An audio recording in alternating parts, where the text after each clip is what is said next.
Come on, folks. Move it on in, because you're going to want to hear this one. Those who are wondering about the history of what we've been talking about here, it comes from several sources. One of the sources, in fact, a premier source, is an associate professor at Austin College. Now, you're going to hear a bit of a English accent, but don't let that throw you off. If there's anybody who knows about the Ku Klux Klan, it is this man. He's also going to be at First United because he's written books about Eleanor Roosevelt and her poetry. So he is very, very, very familiar with William Durham, a lawyer that is perhaps more famous out of Texas and certainly out of Sherman than he is here.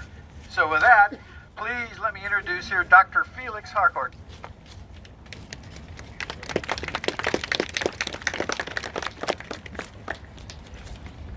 Saying, hey, listen to this guy, he knows about the Ku Klux Klan, is such a weird one.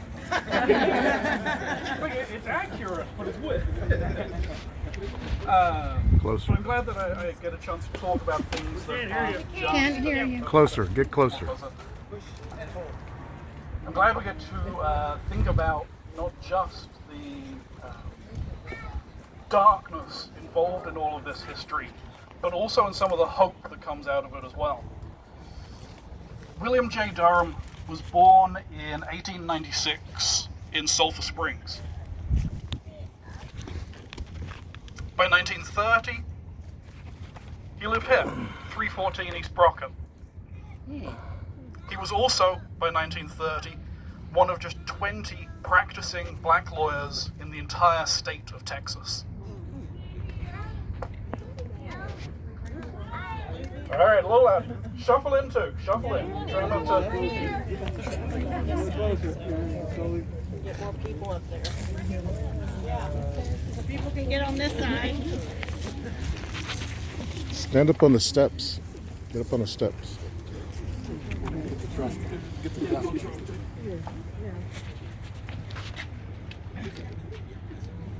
Trying to stay out of the water here. So 1930, William J. Durham, one of just 20 black lawyers in the entire state of Texas. His law offices were in the Andrews Building, burned to the ground, May 9th, 1930. As Eric was just saying, that mob fanned out across town. They came for Alexander Bates's home. They came for William J. Durham's home. Durham wrote later, "I stood in my front yard when white citizens, whom I knew, started up to my residence with gasoline with the intention of burning my home." Right? These aren't strangers. These are people that Durham knows. But, like Mr. Bates, William J. Durham stood here with another attorney, Clark, from Texarkana, and faced down that mob, protected his home. And in the wake of that devastation, not only did William J. Durham not leave Sherman, but he would become a leading civil rights lawyer that would take up cases that would change the United States. So it was here, just 2 years after the devastation of 1930, that William J. Durham sued to strike down voting restrictions on African Americans being able to vote in the primary in Grayson County. A fight that saw handbills circulated that read, "The white people do not want you to vote. Do not make the Ku Klux Klan take a hand. Do you not remember what happened 2 years ago, May 9th? That riot was being used as a threat. Don't exercise your constitutional rights to vote, or the same thing will happen again." William J. Durham faced down that mob as well. He won that case. He won the right for African Americans to vote in Grayson County that year, 1932. Grayson County, in fact, was the only place in Texas that African Americans could vote in the primary in 1932, thanks to William J. Durham. That victory led him to ally on a growing basis with the NAACP, and especially with the head of the NAACP's legal strategy, Thurgood Marshall, the man who would go on to become the first black Supreme Court Justice of the United States. What that means is that it was here, to this home, to this spot, 314 East Brocco, that William J. Durham and Thurgood Marshall came in 1943 to work on the case that would not just expand voting rights in Grayson County, but to take that case to Texas and to the segregated South as a whole. And they won. They won the right to vote in the primary for all citizens. Now, for some of us, maybe that sounds like a big deal. For some of us, maybe we're like, what's the deal? To give you some idea of how important that is, and again, Thurgood Marshall, the man who in the 1960s would become the first black Supreme Court Justice, Thurgood Marshall said that this was his single greatest achievement. That everything that came followed on the footsteps of that 1943 voting rights victory. Certainly, Durham took that victory and ran with it. He took cases to defend the lands and the mineral rights of black farmers around the state. He took cases suing for equal pay for black teachers. Building on his success in the law, he helped create the Texas Council of Voters, the largest civil rights voting organization in the state, that forged alliances, marched, held voter registration drives across Texas. When the Texas Attorney General, threatened by the success of the Texas Council of Voters and the NAACP, a man called John Ben Shepherd, tried to make it illegal in the 1950s for the NAACP to operate in the state of Texas, it was to William J. Durham that the NAACP turned. And again, Durham defended and won the right to organize. It was William J. Durham who, in 1963, the same day that MLK stood in DC and told the world he had a dream, Durham stood in Austin in front of a crowd marching for voting rights in Texas and declared that we were joined, he said, in a new beginning in the fight for the dignity of all peoples. And he asked that crowd what they were going to do in that fight. He called on them not just to name the problem, not just to prey on the problem, but to organize, to protest, to march, to continue that struggle at the ballot box and in the courts. Durham himself moved his main home to Dallas during World War II, mainly due to gas rationing. But until his death in 1970, he would come back here to this house, particularly when he had major cases that he needed to work on and have peace and quiet to work on those cases. Which meant that he didn't just come here in the early 1940s with Thurgood Marshall to work on voting rights cases. He came here in the late 1940s, again, Thurgood Marshall by his side, to work on the case of a man called Heman Sweat. That's the case that would desegregate the University of Texas Law School in 1950.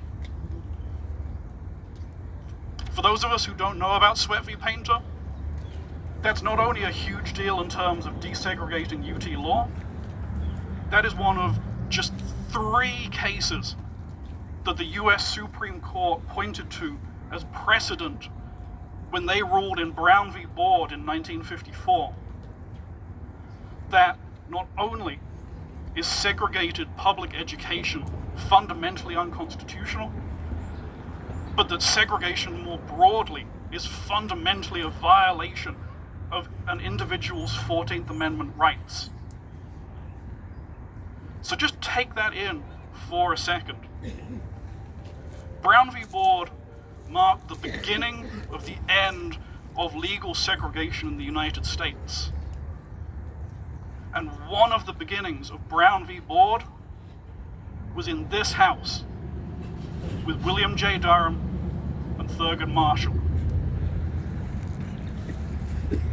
It's incredible. I'm inspired by it every time I drive past on my way to work. This is the original house. It is. Right here. This is the original house. So let your kids take a picture next to it. This is the house. I just want to say thank you to all of you for coming out for this event. Thank you to Kurt and Eric and Melissa for everybody for organizing it. And to leave you thinking not just about Durham himself as an inspiration, but with the question that Durham asked his audience in Austin in 1963. Not just what did he do to inspire you, but what are you going to do to keep that struggle alive? So thank you all.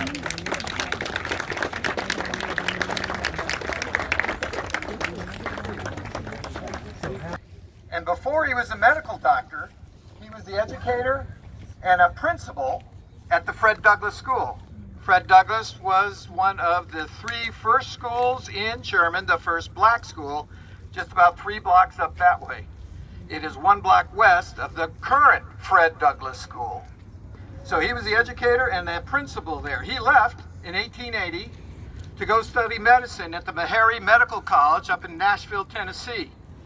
He wasn't the only one. He, Dr. Prince, Dr. Goodson, Dr. Stinnett, those are all doctors Melissa mentioned as having buildings and offices in the Andrews building. They all graduated from the first black medical college in the South in Tennessee.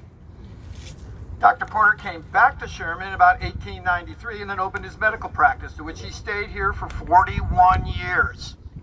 He stayed here after the riot, after his medical practice was burned out of the Andrews building, and had his office in his house across the street, just like Mr. Durham had his office here after his office in the Andrews building was burned down. His influence was tremendous. He spoke at Juneteenth things, you read in the newspapers, whatever. His wife worked with the pastor at St. John's, where we just came from, to do the first black cultural and building up the streets to make them look nice in 1928. He also helped recruit blacks for the Spanish-American War and for World War I, and they held their assemblies in the Andrews building up on that 2nd floor. Now, to come to Eric's favorite part. Newspaper accounts relate how Dr. Porter stood up to the mob in the early hours of 10 May, so we're past midnight of when the event that started on the 9th.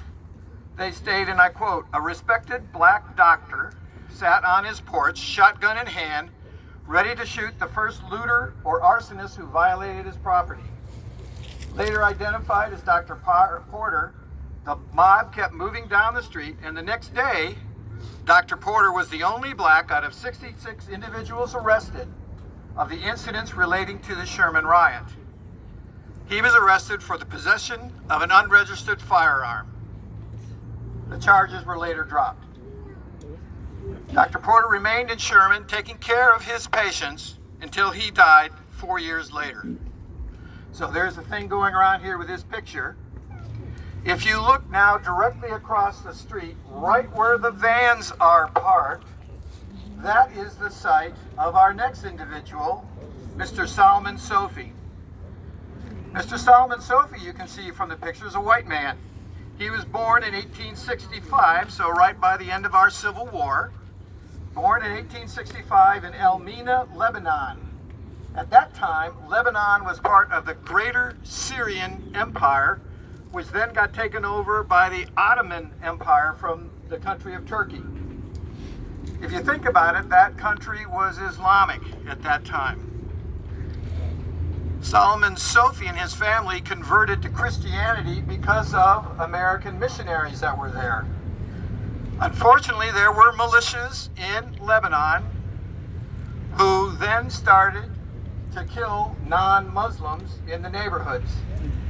So those American missionaries got Solomon and his brothers Tom and John out, and they went to the East Coast in New Jersey, and they arrived here in Sherman 5 years after they got here, or in 1889. Solomon Sophie first worked as a farm laborer in the fields around Sherman. Then he later moved into the retail business. He owned a grocery store right on the corner, and his residence was one house down, still in that vacant lot. Similar to Lebanon in the 1800s, the United States in the 1930s was in the midst of racial, economic, and fiscal difficulties. Remember, this is the end of the 1929 Great Wall Street crisis, so a huge economic downturn. Cotton and cotton farming is taking a big downtrend, and there used to be a lot of cotton that was farmed here in Sherman. There was a lot of animus for the white folk here that were upset at looking at everything that was on Mulberry by the Andrews Building and all that prosperity that is going on there. Plus, when you sit there and think about it, the story of George Hughes, just the mere mention of a black man assaulting a white woman would set off the white crowd at that time. Those particular days is normally farming, but it was raining all week, so all the farmers were in town and they were just hearing the story and very many false stories about what had been done to Mrs. Pearl Farlow.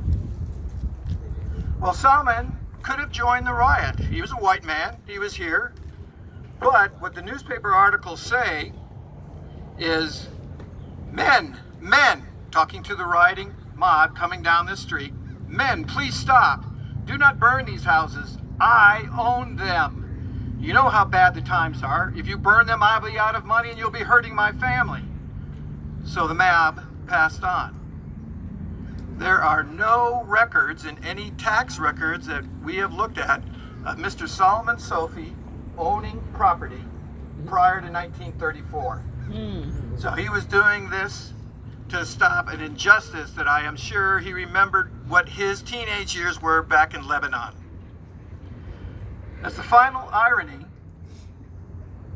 Mr. Sophie's son, Bill Sophie, was one of the 66 that were indicted, one of the 14 that were arrested for the events that happened on the 9th of May.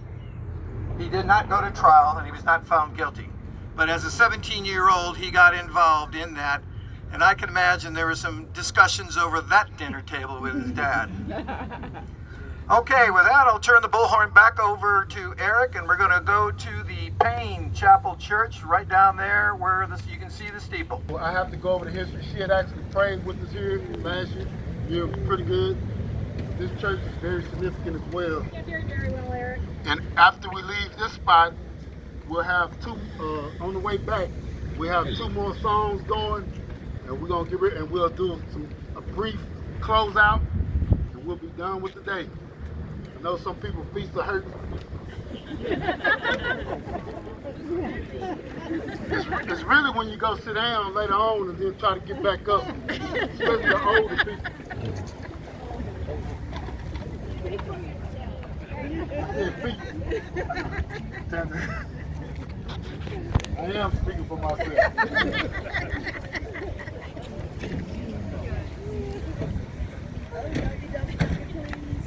Okay, Eric. I'll let you go like this. All right. So, I'm going to read from the paper. I didn't memorize it because I thought Mrs. Pastor Bones was going to be here. But I just want to tell you what inspired me about this first before I read this brief history. I had learned that this church in 1930 was sending money to Africa. Just think about that, accumulating wealth. The last country in Africa, Ethiopia, who was fighting against colonialism, Haile Selassie, was getting money from Sherman.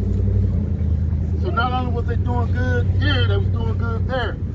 And the reason why this church was never assaulted, in my personal opinion, I told you about Natchez on the other side of town, where they was planning on defending it with weapons. A lot of those members went here. So if you read the book 1012 Natchez, I think Miss McElroy talks about her grandpa Jeff, I believe, who when he came to church every Sunday, he had that gun in right next to him. They were veterans. So let me read the history. Payne Chapel. Overall, the AME, African Methodist Episcopal Church, was formed in 1816 by Reverend Richard Allen, starting as a breakaway group from the Methodists during a time when racial discrimination was a current trend. The AME Church remained Methodist in doctrine, order of worship, and church organization, and their motto is God our Father, Christ our Redeemer, Holy Spirit our Comforter, humankind our family. Their mission is to minister to the spiritual, intellectual, physical, emotional, and environmental needs of all people by spreading Christ's love, Christ's liberating gospel through word and deed. As one of the initial foundational churches in Sherman, this church was instituted in 1882 as the Payne Chapel AME Church. It is alleged that the black community of the city in general, the religious institutions specifically, and Payne Chapel held a great worldview in the area of mutual support for their fellow citizens. These institutions, which since Reconstruction had existed to aid blacks in various ways, continued serving the needs of black Shermanites in the years of 1930. These churches not only assisted blacks with physical needs, but also provided them with vehicles for socialization and the development of leadership skills, and not just for the city of Sherman.